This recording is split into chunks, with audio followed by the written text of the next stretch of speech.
麻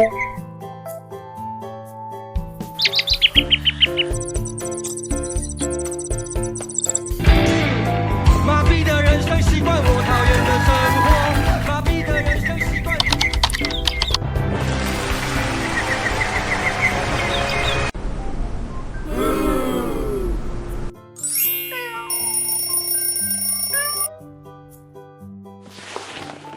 嘿嘿。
Whole lot of loud in the low backwood. Whole lot of money, big tip I would. Whole lot of loud in the low backwood. Whole lot of money, big tip I would.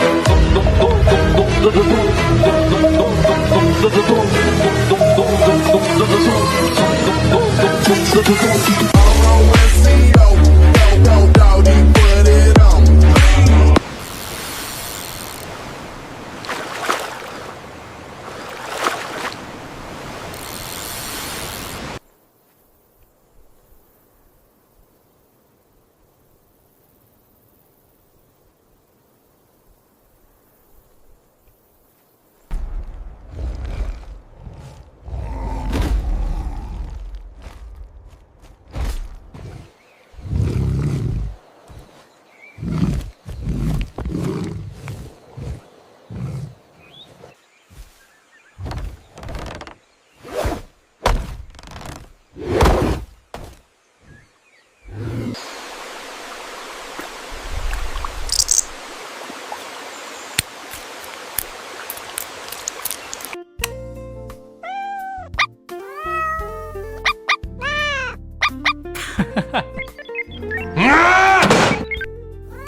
溜了溜了溜了。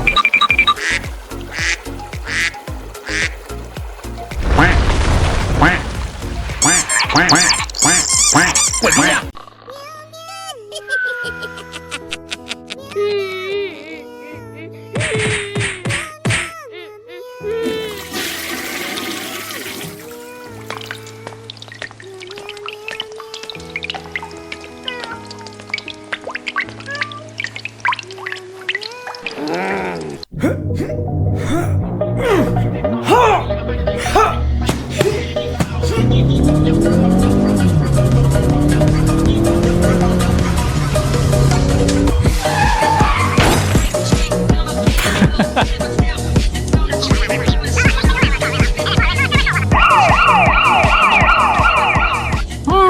My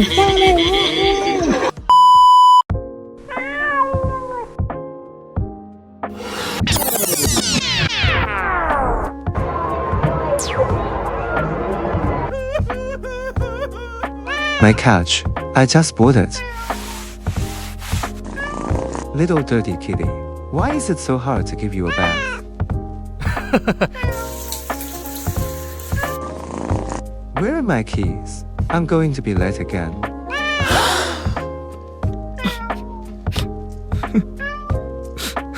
I'm so tired today. I wish someone would give me a hug.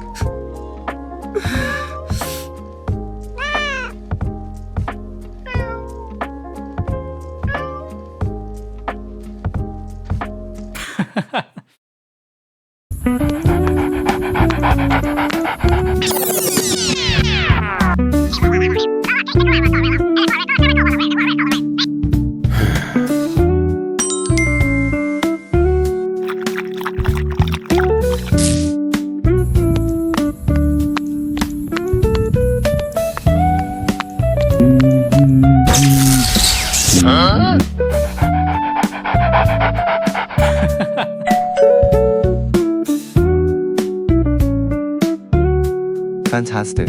The second package has arrived too.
In a forgotten corner of the city, there was an antique shop named the Corner of Time. The owner, a young man named Azzy, was a man of few words. He seemed to know everything about every antique he sold, yet he knew nothing about himself. He had lost all memory from before the age of 7. His life was as calm as still water until one day he accidentally discovered a dusty old pocket watch. The watch had stopped, but strangely, when you held it and silently thought of something you had lost, the second hand would begin to tick backward, making a tick-tock sound. The louder the sound, the closer you were to the lost item. Ajay's first experiment was with a fountain pen he'd lost the previous week. He held the watch, thought of the pen, and the watch's tick-tock guided him to open a long-forgotten drawer, where the pen lay quietly inside. This event was like a stone tossed into the still water of his heart, causing a ripple. He began to use the watch to help customers who came into the shop find their lost possessions. An elderly woman retrieved the first hairpin her late husband had given her, which she had left on a park bench. A disheartened office worker found the USB drive containing the only backup of his project in a locker at the subway station. A little girl found her birthday present. A charmingly ugly stuffed doll, she thought. A thief had stolen in her cat's secret hideout. Ajay became a secret finder of lost things in the city. He enjoyed the satisfaction that came with helping others, yet a deeper void existed in his heart. The thing he most wanted to recover was his own blank childhood memory. He tried countless times, gripping the watch and silently repeating, "My lost memory." However, the watch remained unresponsive. Time and again, the second hand stood still, a dead silence. It seemed that this magical pocket watch could find any tangible item in the world, yet it could not find an intangible memory. Ajay felt a profound sense of loss, beginning to suspect that he was destined to be a man without a past. One rainy night, a little boy rushed into the shop, crying that he had lost the only memento his mother had left him, an old keychain. Asque looked at the boy's tear-reddened eyes and took out the watch. He held the boy's hand and asked him to silently think of the keychain. This time, the watch emitted a tick-tock that was louder and more deafening than ever before. The sound didn't point in any direction. It came from the source itself, from inside the watch. Ozzy froze as the boy watched in surprise. He opened the watch's back cover with trembling hands. Inside the cover, there were no complex gears, only a small recess, Resting quietly in the recess was the scratched, old keychain the boy had described. Engraved on the back of the keychain were 2 words, AIGC. 何かご相談かな？やめてよ。ゆさゆさ。ゆさゆさ。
The September sun, like molten gold, spilled onto the most bustling corner of the Champs-Élysées. The air was a blend of expensive perfume and freshly ground coffee. Madame Christine elegantly lifted her hand, admiring the newly custom-made tiers of dawn necklace on her wrist. At its center rested a 50-carat diamond, so brilliant it seemed to have captured an entire starry sky. At that very moment of her utmost satisfaction, the thread of fate silently snapped. The necklace's clasp broke without warning, and the diamond, known as the Eye of the Stars, traced a desperate parabola through the air amidst the lady's gasp.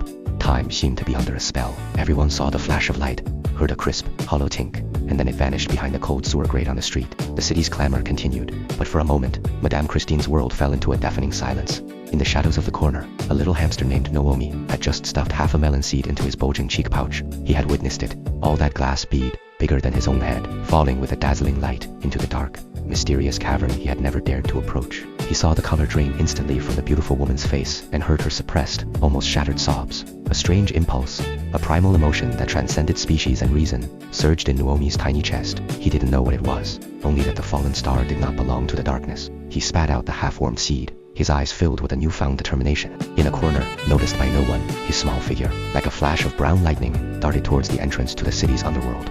The sewer was the city's intestine. There was no sunlight here, only fragmented patches of light leaking through the grates above. The air was thick with the complex smell of rust, damp earth, and fermenting matter. Naomi had never imagined he would one day find himself in such a place. His tiny paws trod carefully on the slippery pipe walls, each step cautious. Guided by the memory of the diamond's faint final gleam, he began his unprecedented pursuit. This was a true labyrinth, with countless pipes intertwining like giant pythons, leading into unknown darkness. But Naomi's mission was simple. Forward, toward the direction of the light. Suddenly, a pungent, fishy stench brought him to a halt. In the shadows, a pair of green eyes lit up, and a black figure, dozens of times his size, slowly emerged. It was a giant rat, the long-reigning king of this sewer. It bared its fangs, yellowed by sewage, displeased by any outsider intruding upon its territory. Every hair on Naomi's body stood on end. It was a fear born of instinct. But when his gaze caught a flicker of the diamond's light from a distant trash heap, courage overcame fear. The instant the giant rat lunged,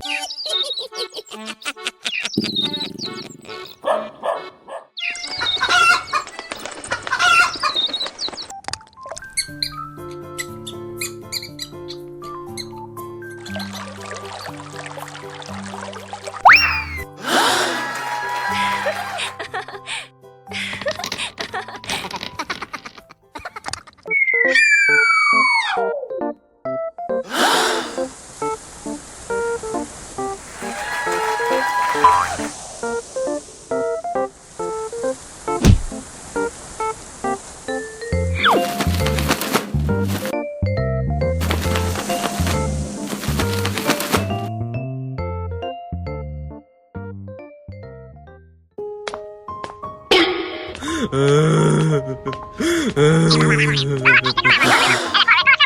go!